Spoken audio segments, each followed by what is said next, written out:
So out of all the midnight showings that I have been to this year, this audience was packed. But they were actually completely respectful the entire time. Good job, Hobbit audience. I like you guys.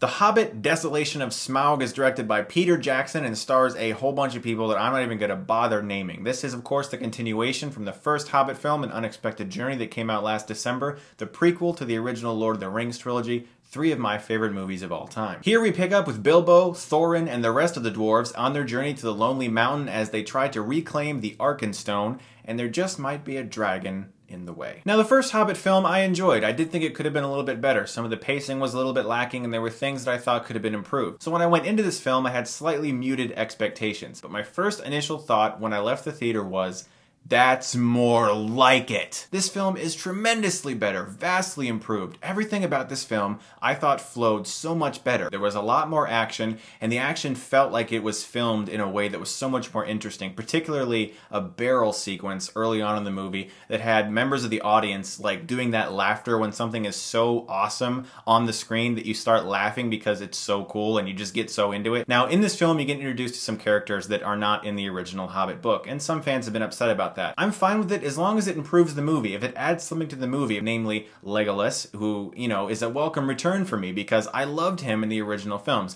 Every time he was on this screen, he just infused testosterone and awesome badassery into this movie that wouldn't have been there if his presence wasn't there. And I thought he was great in this movie. This is definitely Orlando Bloom's signature role in my opinion. It's cool to see him kind of before he gets used to dwarves because he was a big pal of Gimli's in the original films, but it took a while for them to get to know each other. In this film, you get to see him where he still kind of has that prejudice towards dwarves. And this is Legolas before he was a little bit more heartfelt. He's just this quiet, cold warrior. And I thought that was such a benefit to this movie. As a film, this just felt more complete. It felt like characters were in a place that made you more invested. And some critics have said this film suffers from middle-itis, where there isn't as much of a conclusion and certain things are left in the air and how that bugs some people. I adore that. That was one of my favorite things about The Empire Strikes Back. Being the middle film allows for no finality, which in turn breaks the mold of common cinema, making it more interesting to me. See, where most films have that stereotypical beginning, middle, and end, and you can see where everything's going to fall into place, this film doesn't follow that formula, and so I found it all the more enthralling. Now, one of the things that I think definitely improved this for me this time around was I opted to see the film in 2D.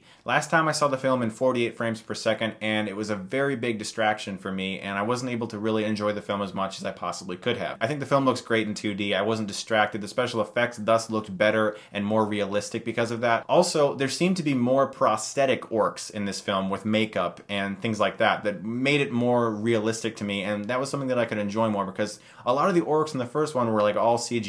And speaking of the CGI, there are a few shots in this movie where you can really tell it's CGI. Namely, there's a few shots where they've replaced Legolas with a CGI human, and generally when you tend to fully CGI a human being, even though he is an elf, it tends to look unrealistic. Also, there's a romance in the film between Evangeline Lilly's character and another character, which I won't spoil, that I felt was kind of cheesy and a little bit shoehorned in there. And I know her character is added to the movie, and it seemed kind of like they just added her to create this romance so the film could have a romance, which it seems like all sweeping adventures need nowadays, but it didn't really feel like it needed to be there. Although I did like her character, and I thought she was really awesome. The drama just felt more rich. The characters felt more realized. Thorin, again, is definitely one of my favorite elements of this movie, even though you can kind of tell that he's the Viggo Mortensen replacement. Speaking of Thorin, I will say that it seemed a lot of the times that Thorin was actually the main character of this movie and not Bilbo. Some people may be upset by that because obviously Bilbo is the main character of the Hobbit book. But here he kind of feels second to Thorin, which is something that maybe might bother some, but I didn't mind because I like the character of Thorin more than the character of Bilbo. Also, Benedict Cumberbatch as the dragon.